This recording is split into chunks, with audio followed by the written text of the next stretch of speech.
Hey, everybody, and welcome to the Conference Talk Show, the place where you need to be every week because we talk about everything that's happening in the meetings industry and how we can get back in this world of COVID to where people are meeting safely in person. I'm Tom Singer. I'm Liz Green, and Tom, I was just thinking about this the other day. When we started this show, we thought this COVID thing was going to be, a month, 2 months, something like that. Yeah, we're in our fifth season, getting close to 100 episodes. Things have changed, and I don't know about you, but I bet you're like me. Things continue to shift, and what we thought was going to be our fall is looking a little different than we thought it was going to be. And those trends, they're coming quick. Well, so and they're moving targets. In August, I booked 5 keynotes and Mhm. MC gigs, 2 MC gigs and 3 keynotes for the fall, for October and November. And I was so excited in August because it was like, oh my gosh, that's going to Yay! rescue, yeah, my whole business. 5 big events in the fall. That's going to be great. And before deposit checks were ever sent, 3 of them canceled because of the Delta variant and Mm. pushed off till next year. They didn't go virtual. They said, we're not doing any more virtual. We'll do this in 2022 at some point. So I most likely will still get that work, but no deposit has been sent. And so you just never know. And it was like kind of a kick in the teeth after booking 5 events to only have 2 left. Oh, and right. And I think all of our event industry colleagues are feeling that kick in the teeth, whether Yep, it's a change in what you thought was going to happen. But fortunately, we know some very smart people. we do. We do. And today we're bringing back to the show for the third time Cindy A Lowe. three-peat! Yeah, that's a 3. In fact, she might be the only three-peat. I can't remember. I know we've had several people twice, but I don't I know. think She it might might be the be. only person. But we like to invite her to the show because she really has her finger on the pulse of all the trends that are happening in the meetings industry. She pays attention on a local, a national, a global level, and she is pretty outspoken publicly in the news and in the meetings world about what we need to be doing to get back on track. And so Cindy Lowe owns a boutique creative events agency called Red Velvet. She lives here in Austin, Texas, my hometown. She's a good friend of mine, and I am so excited to welcome her back for the third time Woo! to the Conference Talk Show. Hey, Cindy. Hi, good morning, everyone. Thank you for wow, three-peat. I was A like, I three-peat! lost touch. That's right. Well, but we've every time we've had you, it has been great because over the past 18 months, things have changed many, many times. And from the beginning, you were really outspoken about how hard this pandemic has been on those of us who touch the meetings and events industry. And when we watch the news, they talk a lot about restaurants, airlines, maybe a little bit about hotels, but the live events business hasn't really been mentioned. And yet, when you look at it Mhm. as part of the GDP combined, we're bigger than the automotive industry. But nobody Yep. seems to know that. So what do you think is where are we? What's going on? Give us a little bit of your overview. So you kind of touched upon it right in your intro because things were definitely picking back up. In fact, in June, Mhm. we were seeing a huge pickup of events coming back this fall. People were trying to schedule because, again, the vaccinations rollout was successful in the United States, and people were very hopeful. Well, then the Delta variant struck, and basically, I remember the last week of July because I was also scheduled to do an in person speaking event, and they asked me, and it had made the news, of course, the Delta variant spreading to the US, and they go, are you not worried about what this means for the fall? And I said, oh, I'm very worried, but I also don't think COVID is going away anytime soon. I don't think it's going Mhm. away by September, by December, or even next year. So our best chance to recover from this is to learn how to safely do events and live with it. And so we do need to encourage people to follow 3 simple rules. And so, but sure enough, that didn't help. And we had received basically all but 2 events in August, or sorry, for our September canceled as well. So Mm. we had a full August, and every single one of them, the only ones that stuck were the virtual ones. And Wow. um, now, knock on wood, I'm hoping because we only have received one cancellation for our October. We still actually have a very full October, and I think it's because these clients were willing to enforce the 3 rules that we're asking them to do, Mm. and that's why we're continuing forward with all of these events that we're having. Because again, So events are what are happening. the three? What are the Yeah. 3 rules? So the first rule is vaccination. Mm. Some companies, depending again if the event is private or public, or if it's invite only, they can enforce it or not. But we strongly encourage that everyone, from the staff to those that are attending, be fully vaccinated. If they can't be fully vaccinated, then at least wear a mask or just avoid coming to the event in general. Because right now, when Delta variant is very high because it's so contagious, it's very easy to spread. Second is to be able to offer some sort of refund or credit back if they can't make it. Genuinely Mm. understand that everyone's going to try to attend, but we need to have a policy in place that's very clear on what our expectations for you to come, because we don't want people that might have been infected or exposed to Mm. be at the event, because that's, again, after all, one of the reasons why it becomes a super spreader event versus a regular event. And a lot of times that refund policy is what gets tricky, because some people don't want to, because they're used to their old ways, and they're like, well, they already paid a fee, etc. This is, again, post-COVID times, or I should say during COVID times, the Right. Delta variant times. And then the third is, you really need to over communicate to people what to expect. Are you Mm. expecting them to wear a mask inside? Are you expecting them to handshake or avoid handshake? Over Mm. communicate all of these terms, and people will decide for themselves if they feel comfortable enough to come to your event. So not all of our clients are 100% touch free. So for example, we did an event in Barcelona in June that was 100% touch free. Hosts did not encourage shaking hands, not even exchanging business cards. You couldn't even bring paper brochures. Everything was electronic. Use QR codes, no touching. Okay. Then we have another where they were like, you know what? We are going to start with wearing masks, but if you feel comfortable and you want to take your mask off, know that this might become a mask free zone. But all of us agree that we haven't been exposed. But that's what I mean by, you have Mm. to over communicate to your attendees. What are they going to expect when they've come on site? Because they may not have been to many events, or this might be their very first big event since 2020, early 2020. So this generally, I mean, knock on wood, we have not had a super spreader event under Red Velvet's umbrella, and we've been able to continue to do live events. And I wish more people would talk about their experience, because I Mhm. don't think many people realize how many in-person events are still happening right now. They only hear about the cancellations. Mhm. I think that's true. And I've talked to a couple of clients who are like, we are having an in person event. There is no plan B. Yeah. We need to be together. It's important. End of sentence, full stop. And Yep. that's a real commitment to do that. I like your 3 rules, but I want to circle back to the Yeah. over communicate piece, because I think that Yes. really is key in Mm-hmm. that, both in choosing to go and choosing not to go. Yep. With the information, I may feel more confident that yes, I can go. I'm going to, like, the way that I want to be is going to be respected. But also on the other side, if it's not enough or if it's too much for my comfort level, then I can choose not to go. Correct. Um, how are you encouraging your clients to communicate? Is it just electronically? I mean, Yeah. what works well? Well, first you have to always go back to the group. You have to know if the Mm-hmm. group is email based, social media based, or even word of mouth, Mm-hmm. because every group has different, they take information differently. Definitely, no matter what, document, document, document. So we have it on the website, because most conferences still have web pages. We Mm-hmm. definitely have it in an email. And we know that not everyone reads their emails. So sometimes we will send it out multiple What? times. And then, because of the fact that, depending, like, for example, we have an event coming up that has where it's like almost like table captains, we are Mm. asking them, please take responsibility in communicating to all of your invited guests at your table, and make sure they read the email. Explain to them Mm. what to expect on site, because what we don't want to have happen is that they get turned away at the door because they didn't fit one of these requirements.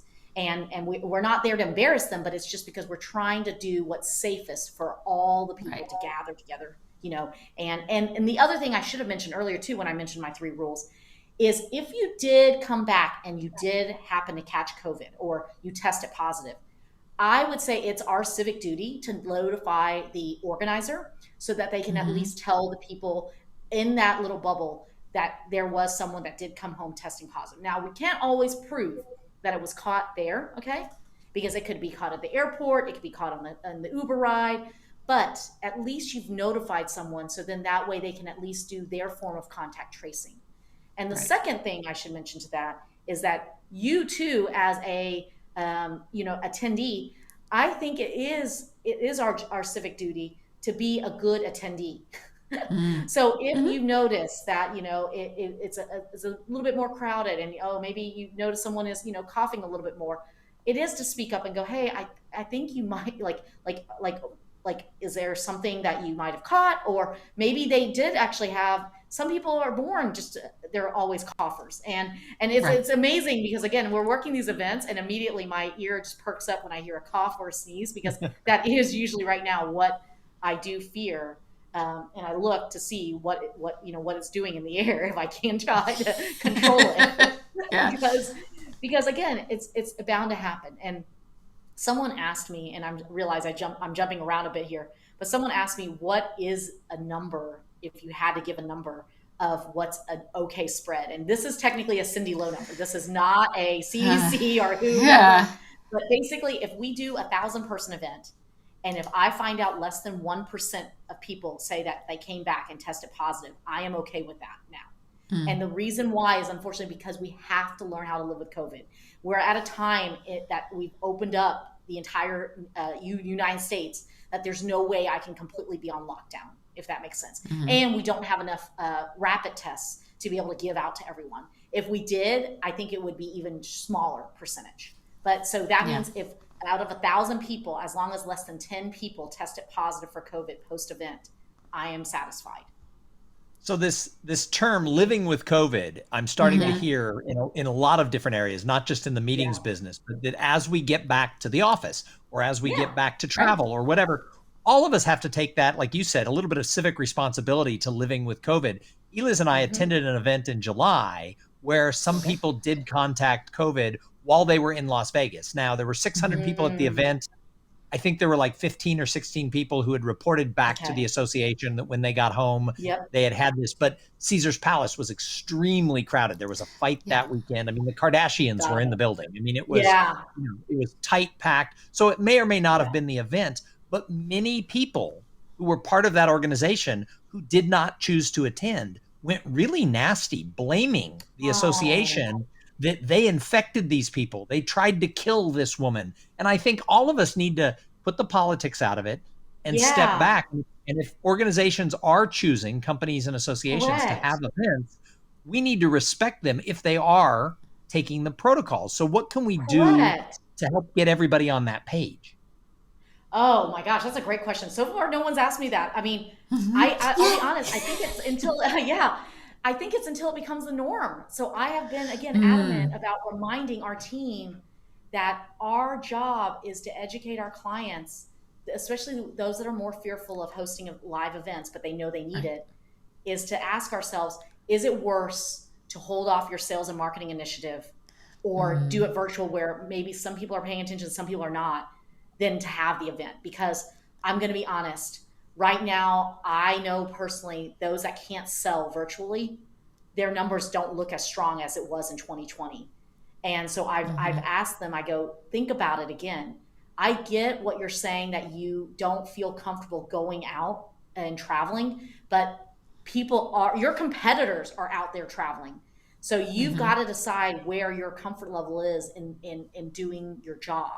And can you again rebuild and do it? And so until we get to the norm where now, like for example, my kids, if I were to like drive my car without a seatbelt, oh my gosh, they would freak out. Right.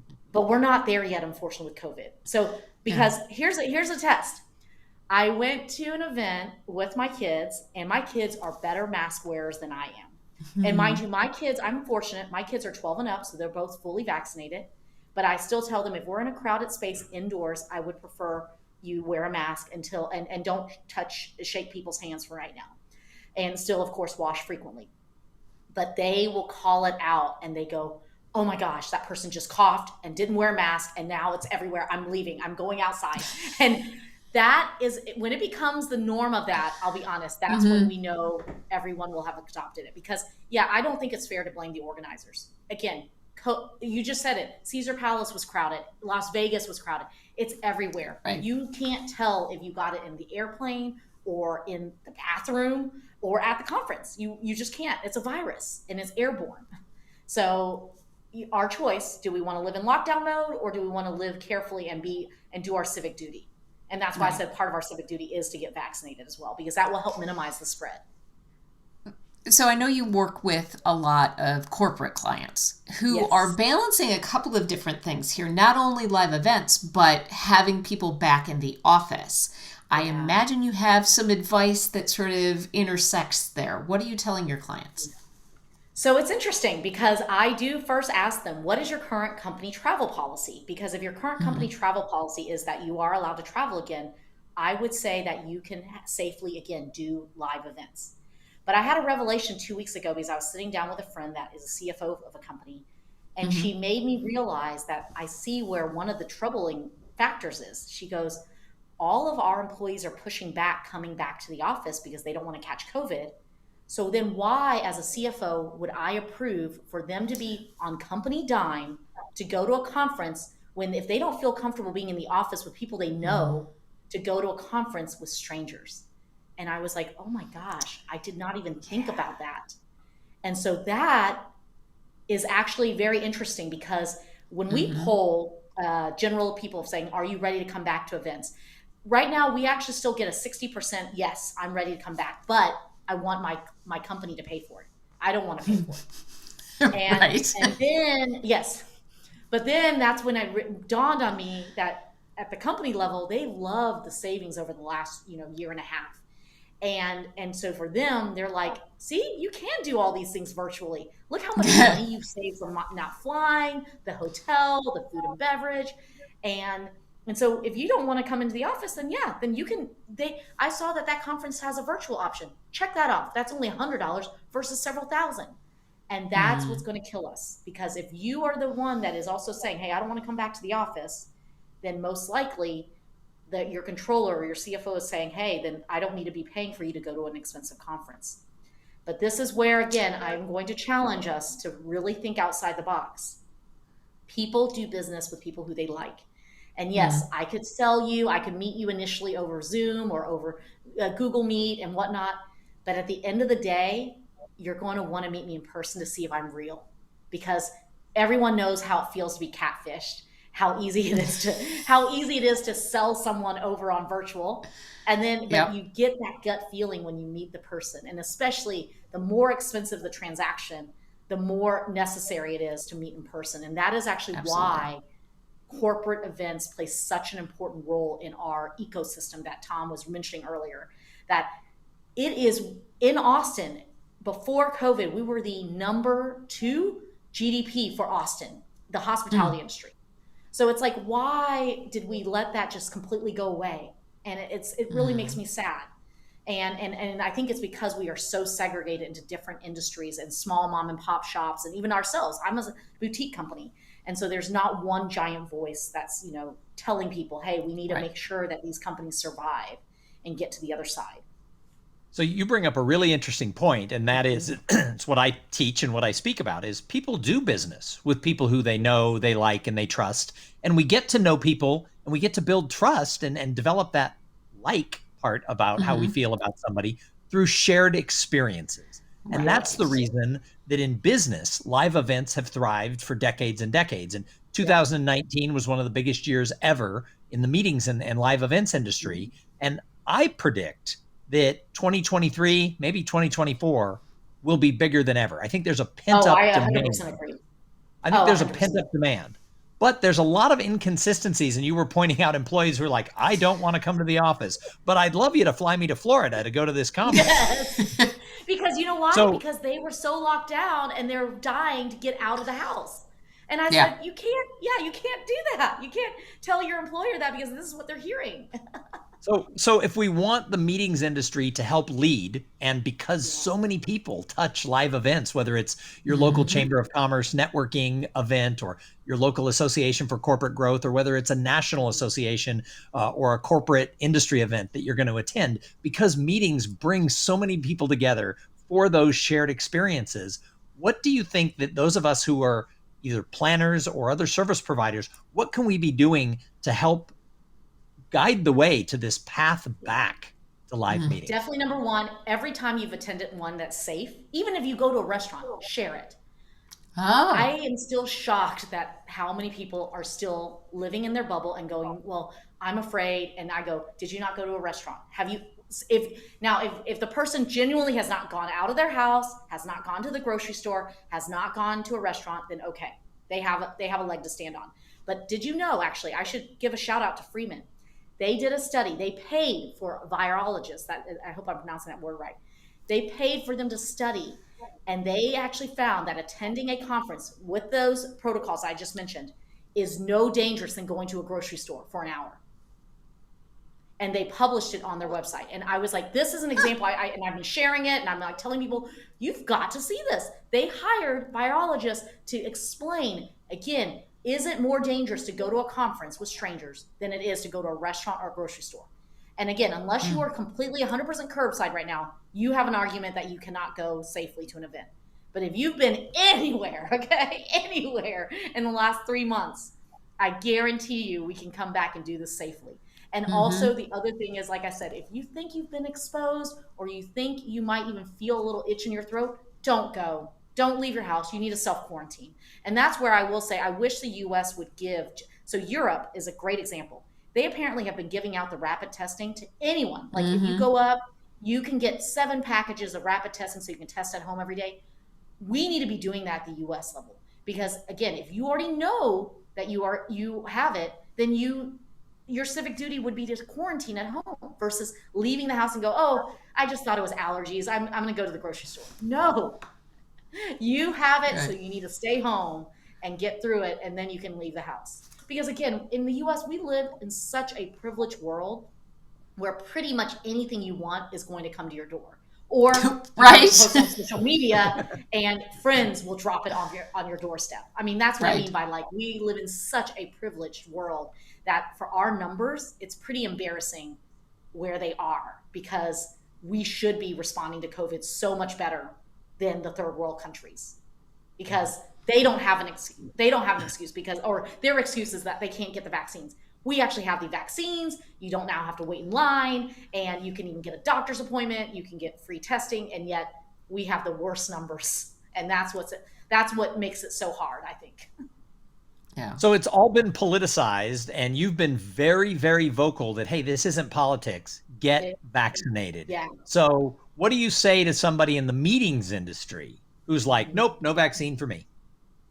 So I would first ask them, is that what is driving that? If their doctor told them that they could not get vaccinated, I will respect that because technically we don't need 100%, but we do need herd immunity. And that's what's tricky because the herd immunity number keeps changing and it keeps Mm-hmm. increasing because the spread keeps growing. The herd immunity, I recall right at the very beginning was like 72 to 75%. So Yeah. that was the magic number I kept pushing. I was like, come on guys, we can get there. But then I just heard a few weeks ago that now the herd immunity has jumped because unfortunately with the Delta variant it's spread, we actually have to hit a much higher number Right. or those people have to unfortunately just pass away. And that's what I was like, do you really want that choice? And so that's why I always ask people, I go, help me understand if your doctor said it, got it. But we really need to get majority of the people, and this is our livelihood. Unless you're telling me you're going to stay at home the entire time and you don't want to leave your house, it's a pretty selfless thing to do right now. And it's easy and it's effective because again, a lot.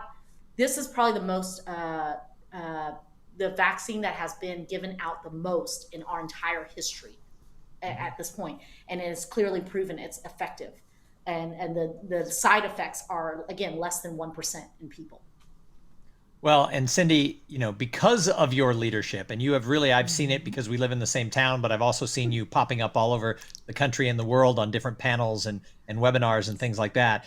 you have really been one of those people who have said to our meetings industry and all the professionals who touch this industry, you've really said, hey, we have to step up and show the way to that. And for Yep. that, Eliz and I have a surprise for you. Oh. We want to award you with what we have dubbed the Conference Hero Oh Award. my gosh. I think you might be the 9th person that we've given this to. We don't give it to everybody, Oh. but we give it to people who have gone above and beyond the call of duty for all of us who touch the meetings industry, because our livelihoods depend on exactly what you said, finding that path to meeting again. So, on behalf of Oh, Eliz and thank I, congratulations you. for being a conference hero. Well, thank you. That means so much to me. I really appreciate it. And again, I also have a team that works behind me. You see my face here, but the team has been working tirelessly from first originally learning how to do virtual, and then second, learning how to run an event with a mask on. I mean, it is not easy. Mm. I admit. I mean, I've been trying to do it too, and I am not as efficient, but at the same time, I was like, I also want to do live events. So we gotta power through it. Well, maybe we need to send them a few of the conference hero That's right, coveted because she's mugs. got the whole team. Maybe we'll send you a couple of them so that more Oh, than thank one Yeah. you. person can have their coffee Sweet. in the Well, conference mug we today. will add it to our break room and for sure and use it every day with our coffee. It's fantastic. So before we let you go, do you have any final words of advice for our meeting professionals around the trends and things that are happening with COVID? So if they are not already following people in other countries, would strongly recommend it. Mm. So I've been so fortunate to be able to keep in touch with different people from South Africa, Europe, Australia, New Zealand, of course, US, Canada. And when we compare stories, there are definitely some similarities, but there's also some big differences. But one similarity, again, is the fact that we need together as a community to do a better job of sharing the success stories. I don't feel like we're giving our industry enough credit on the things that we've been doing. And that's where I'm like trying to tell people all the time, no, people have been meeting. Like every time a hotel Mm. hosts successfully a meeting, I'm like, can you please encourage that meeting planner to share it with the media? Because always what makes the news is the negative ones, the super spreader events or the wedding that didn't go well. But I know tons of friends that have done enough weddings that have been successful, not super spreader, and safe. So again, Mm. people are getting together, whether it be personally, corporate, or just to even do sales. I like that. I'm not good at that. I should be sharing when I actually see something that works out and Yeah. is successful and people enjoy. I think we could all do that. That's a good call to action, Tom. Yeah, everybody who's watching, go to your social media today and share an event that you saw where things were done right. Because if you're in the Right. meetings industry, I'm pretty sure you've seen something that's been done right. And go ahead and tag the three of us so that we know you did it. Yeah. Fantastic. Cindy, thank you so much for coming back for your three-peat. Uh, Thank I'm you. pretty sure, I don't know if this is a thing, but four-peat is in the future. I'm pretty sure that's true. Thank you so much for being with us today. Thank you for having me. Tom, we'll be back next week with another.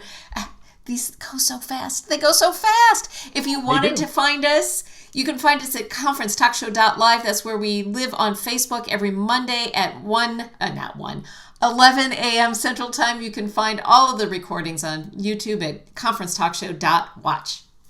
And if you want to find out more about Eliz and I, how you can hire us together or individually to help you create the best conference ever, check out conferencetalkshow.com.